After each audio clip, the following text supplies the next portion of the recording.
আসসালামু আলাইকুম। আমন্ত্রণ জানাচ্ছি ২১শে নিউজের সংবাদে। সাথে আছি আমি আখি আক্তার।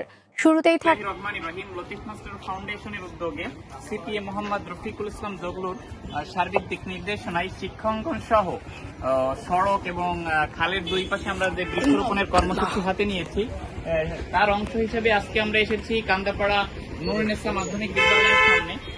এখানে আমরা দেখতে পাচ্ছি কান্দাপাড়ার গুণীজন রয়েছে, সেই সাথে রয়েছে কান্দাপাড়া স্কুলের স্বনামধন্য শিক্ষকবৃন্দ এবং শিক্ষার্থীবৃন্দ, যাদের কল্যাণে আমাদের এই অগ্রযাত্রা। তো আমরা আশা রাখি এবং বিশ্বাস রাখি ডক্টর মোহাম্মদ ফরিদুল ইসলাম বাবলু, সাবেক সচিব গণপ্রজাতন্ত্রী বাংলাদেশ সরকার, তিনি যে পদক্ষেপগুলো গ্রহণ করছেন বাগেরহাটের স্বার্থে, এবং সেই সাথে রফিকুল ইসলাম জগলু, যিনি আমেরিকায় থেকে তার দিক নির্দেশনায় তাদেরকে ধন্যবাদ।